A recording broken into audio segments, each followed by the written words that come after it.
Hello and welcome to the fourth episode of Season 2 of Housed, the Shared Living podcast.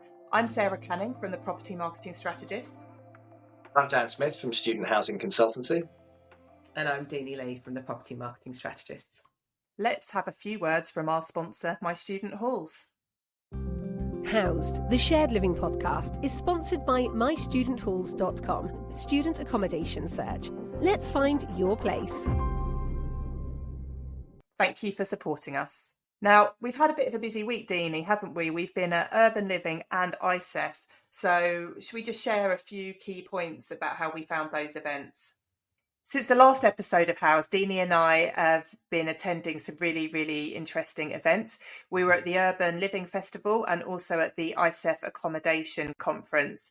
Deanie, Urban Living, what were your thoughts on that? I really enjoyed it. It's the first time I've been to an Urban Living event. I guess my first observation is that it's called a festival, which is happening more and more on conferences. I'm not really sure why. I guess it makes it more informal. And I guess it's about having lots of little rooms so that it does feel a bit like a festival. It's got lots of stages and you can access lots of different music or arts.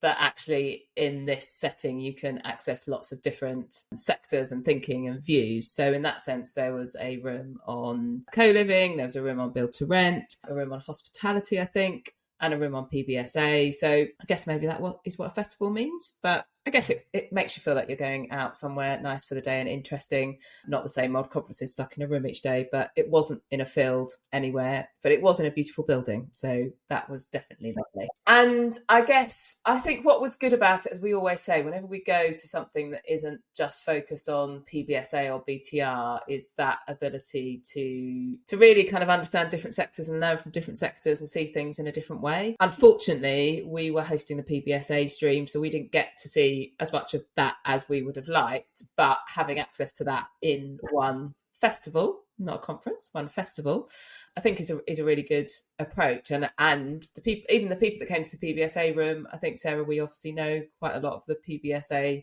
sector, so there was a lot of people there that we'd never seen before, new faces, lots of questions, and actually a real lot of engagement from those that came to those sessions, and we had lots of questions asked. So it was inclusive and collaborative. And as we always say, I think if you want to get out of your comfort zone and understand more about the shared living sector as a whole, do go to one of these wider conferences. I think what was really good about it is because they were able to segment the content into different spaces, people had to make a really conscious decision which one to go to. And I think when you have it like all mixed together in one agenda, people do lose interest and lose engagement. And I think that's you can really feel that as a speaker and as a presenter on stage. So I think, like you said, everyone that came to the talks were really engaged because they'd made a really conscious decision that that's the place that they wanted to go to. And they weren't, no one was forcing them to sit through content that they weren't interested in. The other thing I really liked is that they did their awards ceremony kind of over really informally, standing up over lunch. And I think we really wish that other organisers would do this rather than spreading it over, 5 hours over a sit-down dinner. That actually I think it was 4 or 5 awards, wasn't it? And they got through them really quickly. And it was still really nice, I think, for the award winners. But it just felt like part of the day, not something separate. So well done to George Piers and the team there. I think it was a success. It was. And we should say we did also present some new research at that session where we presented a very small a small survey on Gen Alpha, which was great to be able to share that with the audience there. And I'm not going to go into it now because I think we can probably do more on it on a further episode, but some really interesting stats from that.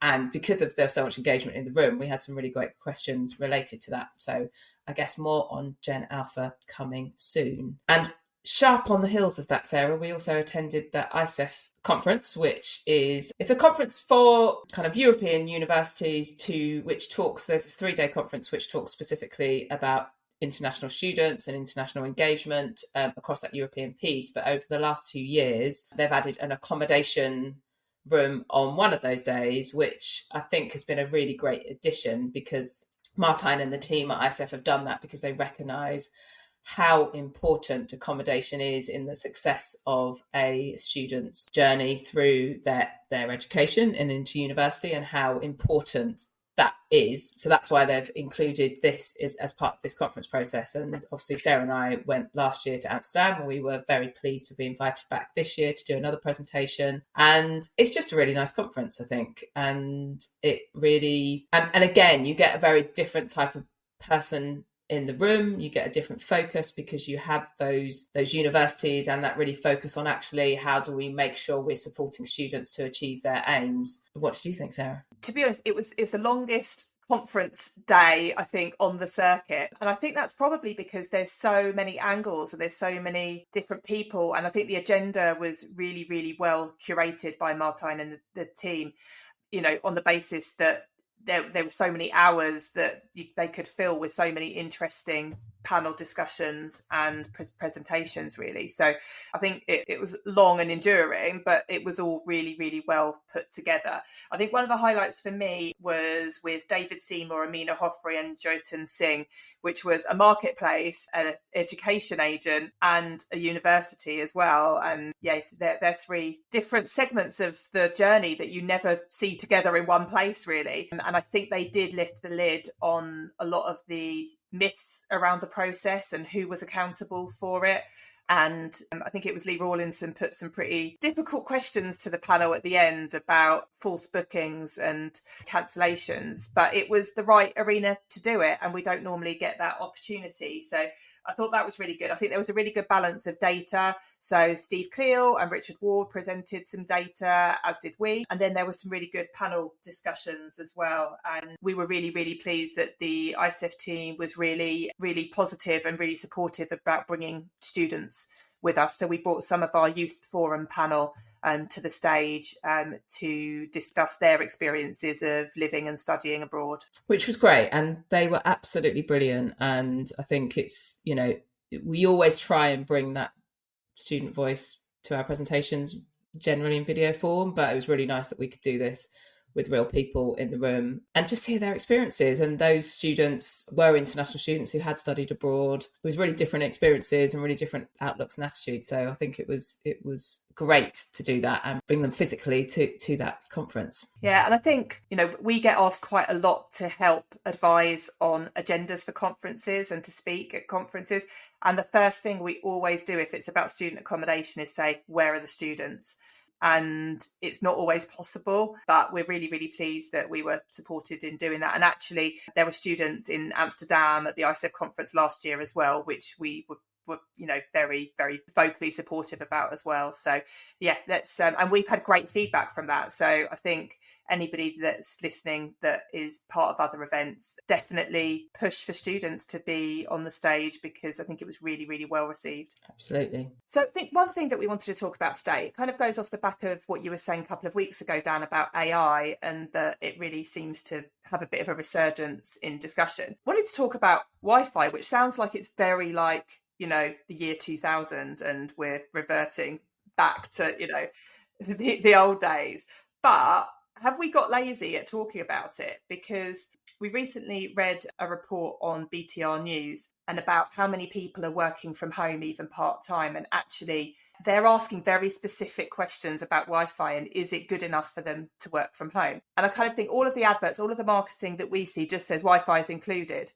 And it's like, is that enough anymore? Because it's actually crucial. And I kind of think if operators were honest, like how many complaints do they get about Wi-Fi and speed, and will that cut it in the future? Wi-Fi included as a starting point is just ridiculous, because of course it is. It's kind of actually, I think people are going to be looking for far more detail in, is it fiber optic? How fast is it? What is it going to do? Like, Wi-Fi included is what we were all talking about when we all first came into this sector, which we don't need to say how many years ago that was. But I think it feels technology has moved on, technology that goes into our building has moved on, but it's once again, we're not telling the people that communicate this out to customers actually what's in the building as a starting point. So for me, this is a given. Like, as standard, you should have super fast broadband in your student accommodation or BTR or co-living or whatever it is. But there's a new sort of certification that's popped up called Wired Score. And I say new, it's probably been around a couple of years now. but it's getting a bit of traction, I think, primarily from to go onto an investor pitch deck, because I don't see students really looking for that or understanding it. And I should just say I haven't had any conversations with them. I would like to, but for me, I don't know how necessary it is, because it feels like it just should be as standard that your Wi-Fi should work as you expect it. Now, there are some expectations of gamers, for example, that they will specifically look for, a certain speed, and so maybe that's where wired score would help. I was at Operational Resi Living, and there were a couple of people there saying, have you heard about wired score? Do you understand it? And being completely honest, no, I'd have heard of it, but I haven't looked into it much, because it felt like it was summarizing something or certifying something that should be a bit of a given. But I can understand that there are going to be some students that maybe start looking for a specific speed, or platinum score, or whatever it might be. I don't know how necessary that is for operators to certify that, when they could just talk about it and say, we're with Ask4 or Glide or EE or Y-First or whoever else, and our speed is X, and that students will then understand that. Because I don't know how much it would then, if you have a wired score platinum, what would that say? I don't know. I'm in the sector. I don't fully understand it. I think it's something that I will need to do a bit of digging into. But for me, it should just come as standard, don't you think? Also, I do wonder how many potential residents ask about 5G or 4G as a minimum, because this has caught me out on holidays before, and I never think to ask it. And then, you're stuck in Cornwall or the Peak District with no reception. And sometimes it's nice. But if you're, a student or you're working from home, then you would assume that actually really great Wi-Fi and really good connectivity is a given. I think it might be time to hark back to the year 2000 and actually start communicating about Wi-Fi and 5G and connectivity, because it is really important. And we talked last week about Gen Alpha, and we've done a bit of research into Gen Alpha, and the way forward is apps, not the internet. That's the way that the future generation are getting their information, and they're getting it on their phones. So as we all know, when you're downloading an app, you need really, really great connectivity. So they won't settle for anything less. I'm just on the Wired Score website here, and this has been hijacked a bit by my sort of thoughts and conversations on Wi-Fi and Wired Score, but it says Wired Score gives you the confidence that your homes and offices have a resilient digital infrastructure in place to meet the demands of modern day life. This means you can be reassured your spaces fit your digital needs now and in the future.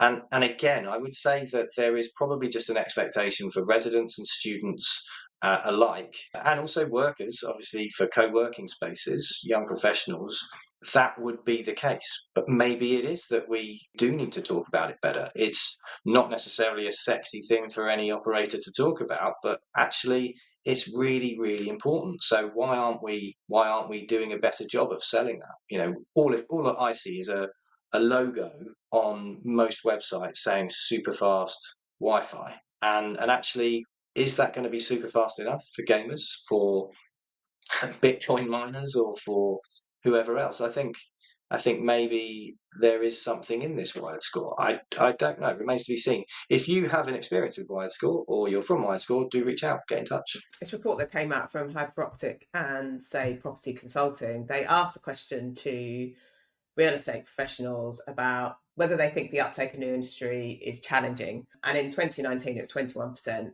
And now in 2024, it's 5%, which is great, because people are beginning to understand that technology is not something to be scared of or worry about, that actually they can do it. But I still look around the sector, and I still don't see many CTOs in this sector working to really drive this change. So I think that stat is a great step forward. It's great that we've got real estate professionals not being scared of technology and what technology can do, but we don't have enough people that understand technology that's really going to drive that innovation and make sure that it's up front and centre. And as we always say, when it comes to product, whatever you put in a building, you need to tell the people that are selling it, because you've put it in for a reason, and therefore you need to communicate it. So it's kind of making sure that the whole business understands all the technology that has gone into a building. Where are all the CTOs? That is a great question. And it's great for me, because I run a consultancy that helps operators to review and select their PMS systems and create that systems architecture. And that's not just a shameless plug. It is a bit of a shameless plug, but there is a real gap in terms of knowledge and resource in most operators. There are some that are really forward thinking and they're already looking at AI and they're integrating the communication platforms, showing how AI can really help streamline their systems and help their residents. But for every good example of a systems team, there is a complete lack of systems teams in other places. And it's gone from being, you've got your head of IT who's in charge of buying the laptop equipment, to you need a systems manager or a systems director who completely oversees your entire systems architecture to knit together even down to your Wi-Fi. That's the sort of segue that we've had here. But yeah, from your Wi-Fi to any kind of interaction with the students, to your CRM, your PMS, your finance system, your BMS, your sustainability systems like Utopia or whatever else it might be, and knitting all of that together is incredibly complicated. You will end up spending a fortune on consultants if you don't bring it in-house in the right way. But equally, you can waste so much money by hiring an IT or information systems director when you don't actually need to. So I think PBSA, BTR and co-living really need to find their feet with systems and not just rely on, well, hey, we've gone with this one all singing, all dancing system that should do absolutely everything. There's a lot more to it, and I do think that that's something that operators in particular need to be more focused on and shout about when they're doing a really good job of it. I do think that we're moving into an age where we've got a really sophisticated level of, I don't know what the terminology would be, but technology, language, awareness. Our kids probably know the speed of the Wi-Fi in our homes. So they've got a benchmark, and if you're working from home, you definitely know what the speed in your home is. So if you're moving house, you're moving into a managed apartment, that should be the question that you're asking, because we now have that level of awareness that we didn't before. So back in 2020, you could just say fast Wi-Fi or Wi-Fi, and people would go, okay, yeah, that'll do. Because we didn't have that language. We didn't know what we were talking about. We do now, and our kids do, and Gen Alpha does. So like you said, if you're doing a great job, if you've got something to shout about it, because people understand it. And you want to equip your staff as well. Like, I'm a massive technophobe, and I get really, really awkward when people ask me complicated questions. You don't want your frontline staff to have that squirmy, anxious, awkward thing when they're being asked about Wi-Fi. So like Deanie said, the marketeers, the salespeople, the operations people can only communicate what they know. So equip them with all the knowledge that they need so that they can effectively sell the product.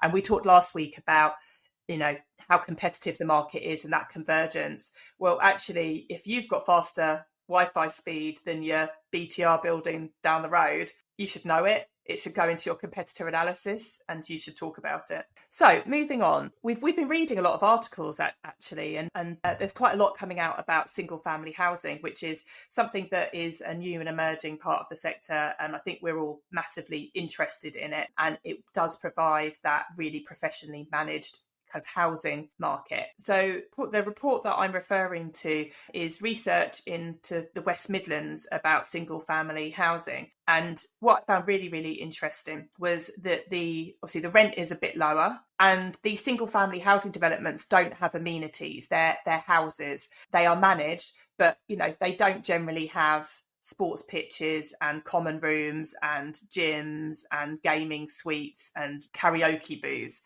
You're buying a house and a garden and probably some parking in a ready-made community. But the statistic that I found really interesting is that the managing director of Ascend has stated that half of the single family rented households in this report don't include children, with an average occupier age of 34. So I think we all assume that single family housing is being rented by families, but it's not. It's young professionals. And again, they're seeking additional space, and they're opting out of all of the amenities that the rest of kind of the BTR sector has been pushing. So I just think it's an interesting part of the market, really. And it comes back again to some of the reports that Deanie and I have been involved in, where people will choose to pay a lower rent for less amenities. And it was talked about at the BizNow conference as well, that, you know, will people compromise? Because I think people think, oh, it's just expected that, you know, we provide this level of amenitized buildings, but it's not. And people, not everybody wants it, needs it, or is willing to pay for it. So yeah, I think it's really, really great that single family housing provides managed rentals in a housing environment without all of the amenities at a lower rent. What do you guys think? How many people want a garden? Because I think this is where BTR and co-living in particular falls down. Some of the outside space is really nice, but a lot of people, I think, actually want that garden. And it's not just the PBSA where it's your student housing, where it's the rite of passage. You spend your first year in halls, then second year probably in some kind of HMO house, Victorian terrace house with a garden or whatever. But how many people, young professionals, are actually seeking out housing, a single family housing, because they have a garden and they don't feel like they get enough from the amenities in BTR or co-living, compared to the fact that they could just go and join the local Pure gym, and that's the gym taken care of. They're living with people, you know, that they might work with, or just friends, or potentially randoms, and they're doing it because they have a bit more space, maybe a bit more freedom, and they don't feel like they're being watched ultimately. I agree. I think it is, different people want different things. And I think having your own outdoor space is really attractive. But is this back to the idea that a home is ultimately a right? Everyone needs a home to be able to live and function and be productive in society. And if we go too far down this route of saying, I'm building a house for this type of person, it's not necessarily going to get that type of person. Because if you're building a house and that house is what someone else needs, why shouldn't they live there? You know, you can't stop people living where they want to live. And I think this comes back to the conversation we were having last week. If you're building BTR, you can't stop students living there. If you're building single family houses, you can't stop people that don't have a family in there. And actually, what is a family? Ultimately, families come in all shapes and sizes. So I just think that maybe we just need to build a range of different types of homes for the range of different type of people that we have. And people will choose, because that's what we're seeing from students in BTR and young professionals without families in single family housing. I think location plays a part as well. I think, you know, single family housing, it's lower density, and we're seeing it in rural and urban environments rather than city centres as well. So it provides, like you said, Deanie, everyone wants something different. Not everybody wants to live in a city centre. And generally that's where we're seeing BTR and co-living and PBSA is in these city centres. And actually single family housing is able to build on smaller plots, low density, in ready-made communities. And that's really, really key. And I know that's one of the key areas that they focus on when looking at land, is that there needs to be amenities, there needs to be employment, there needs to be schools, there needs to be buses, etc. So they're building in really convenient areas in ready-made communities, but they're not necessarily in city centres. And, you know, and that's great for the local economy as well. And no, not everyone wants to and can live in city centres. And maybe that's part of the rent conundrum as well, is that it's cheaper living in a suburb than it is in a city centre. So it's providing an more affordable rental product for a multitude of reasons. And I think also it's BTR, the product and design of BTR was developed in a time pre-COVID, and actually post-COVID our whole world of work has changed. You know, I was speaking to my neighbour the other day whose son is living in Bristol but has to spend one day a week in London, and he's decided, actually, I want to go and live in London because I'm not making the most of being in London. So even though he only has to be in London one day a week, he's actually moving his whole life to London so that he can make the use of London. But that means that actually where BTR was probably designed around the fact that people are out in an office all day and then come home and they want to have their fitness facilities at home because it's convenient, because when they're not at home, they're out and about doing other things. That whole thing shifted, because now my neighbour's son is going to be spending 4 days a week in London in his rental home, and only one day out in the office. So actually, he probably doesn't want to have everything on site because he wants to be able to get out and do things and leave his vicinity. So again, it just comes back to our world is constantly changing, whether it's technology, whether it's the way we work, whether it's how young people interact with technology. We just need to keep an eye on it and build differently. You know, when we talk about terminology, and thank goodness the public don't know that we call it single family housing in the background, and nobody's come up with a better terminology and acronym. But like, let's all as a sector agree that we never use that acronym to the public, because it's not true. Like I said, it's just managed rental housing that's suitable for whoever wishes to live there for whatever reason. And as this report shows, it isn't just families. You know, maybe they'll, you know, those people that are there will develop into families. You know, that isn't kind of the be all and end all of single family rental developments. Dan, off the back of our discussion last week about the impact of students going into BTR and co-living, obviously, you know, a very busy man, but I feel like I've got a task for you as Inspector Dan Smith. So are agents being incentivised and contracted to refer students into BTR and co-living? You know, are they sector agnostic, or will they just go where the money is? And maybe some operators from BTR are incentivising agents for these referrals. I am telling you now that marketplaces do not care where they get the beds from. They just care that they have the beds on board. There is a real focus on supply and making sure that you've got a diverse supply as well. So the holy grail for most of these marketplaces is breaking into the HMO market and ideally working direct with landlords if they can, because that's where the margins are highest. But that is honestly nigh on impossible. You have to do it through a letting agent primarily, or a big kind of portfolio owner. The mom and pop shops and individual landlords, it's just very, very difficult to get hold of. I have started to see on the major marketplaces and some of the smaller marketplaces more BTR and a little bit of HMO, a smattering of HMO here and there, but only in those markets where it's going to be a struggle for either sector. So, you know, with HMO, you can see that there's Sheffield and there is Coventry and there's Newcastle and some of the sort of more well-trodden paths with the larger HMO sectors. Newcastle's done very well as a market this year for PBSA, but it has a big HMO sector. So I do see that marketplaces are being incentivised by BTR and co-living operators and also by letting agents to push BTR and HMO. So the market is definitely changing, and this is a bit of a sign of the times that residents, students in particular, are sector agnostic. You know, they will live in HMO, they'll live in PBSA, they'll also live in BTR, they'll live in co-living, they'll find rented apartments just by wandering the streets. But marketplaces will definitely be getting in on the act and pushing that supply to students for sure. So yes, that is definitely going to change. We're going to see more BTR and co-living popping up, especially in those locations where it is really difficult for them to fill. But I don't think we should be suspicious of that. It just means that the marketplaces need to do a really good job of saying, by the way, this isn't a traditional student accommodation.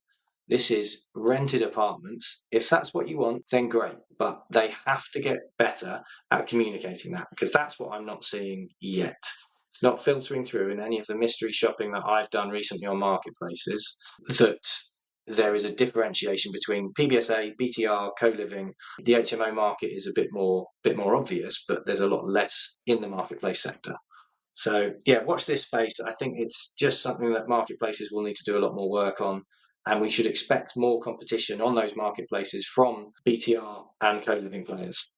As we said a couple of weeks ago, our friends at Viva City shared that Chinese students generally just think of them all as serviced apartments. And that's what they are. And if they're not finding the difference, then, you know, marketplaces can't identify the differences either. I think that the Chinese in particular are actively seeking out BTR. And I think that there are some locations where they feel they need it to be quieter. A lot of the postgrads in particular, they don't want to be with undergrads.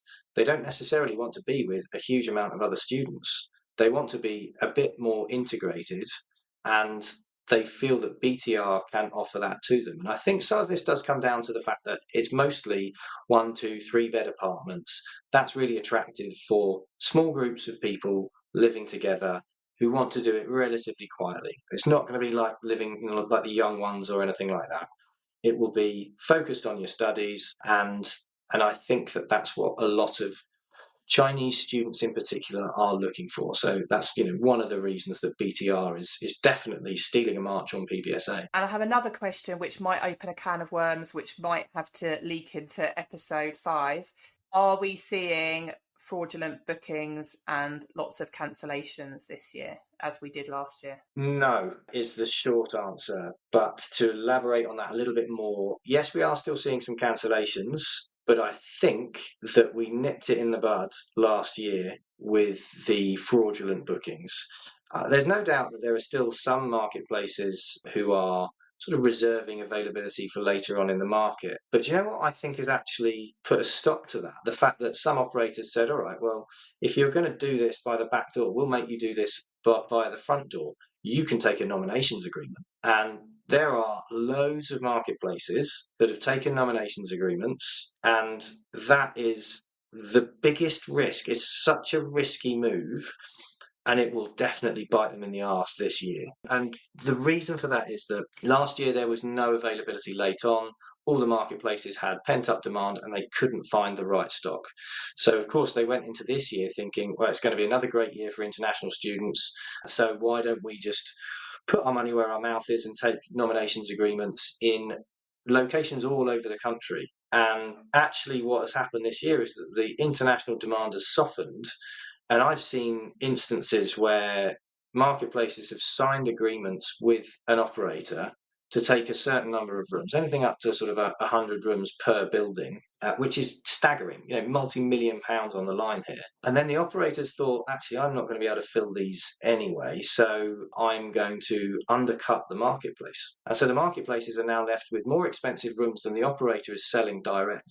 They're not going to be able to shift those rooms well enough, and they've already signed these contracts saying that they are liable for X amount of rooms. It is definitely not going to be an easy year for marketplaces to deal with that. I think we'll know a lot more come November, and some of them might be okay. They might kind of come through it, relatively unscathed. But yeah, for every bed, that is roughly £8,000 that you don't sell. So if you don't sell one of your nominated beds, that's £8,000 that it costs you. Well, the commission for a marketplace is between 500 quid and 1,000. So you've got to work bloody hard to make up that shortfall. It's just not the right way of doing business, I don't think. But it was the only way that marketplaces felt, or some marketplaces anyway, felt like they could warrant working closely with the operators when the market looked like it was going to be really strong. I should also add, this is less applicable to the Chinese marketplaces. And I think some of this is because Chinese marketplaces are offering that reach into China as a market. They don't offer domestic students. I think that a lot of the marketplaces that have taken these nominations agreements are those that have around 50% of their students as domestic students, and therefore they are not as popular with the operators who feel like they shouldn't be providing domestic students, they should be focusing on internationals.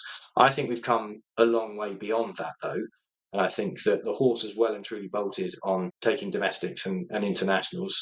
But we do need to find a compromise within the sector, because operators need marketplaces, marketplaces need operators. The balance of power is well and truly with the operators at the moment, and therefore the marketplaces are trying to carve out a bit of a way in by taking nominations agreements.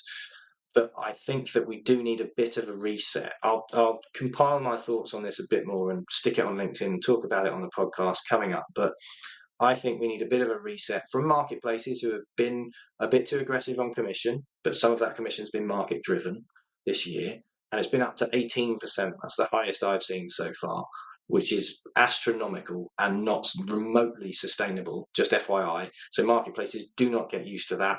It will not continue. And I think that operators in some way have become completely reliant on marketplaces. I would say the average operator takes around 30 to 40% of their bookings from marketplaces, which is a significant amount of revenue, but that's how integral they have become in the ecosystem of student accommodation. So needs a bit of a reset. Those key long-term partnerships will pay dividends, but it's just tricky when everybody is trying to carve out their own specific revenue streams as a marketplace, whether it be new markets or whatever, and hitting those investor expectations or founder expectations. That is one of the more difficult things.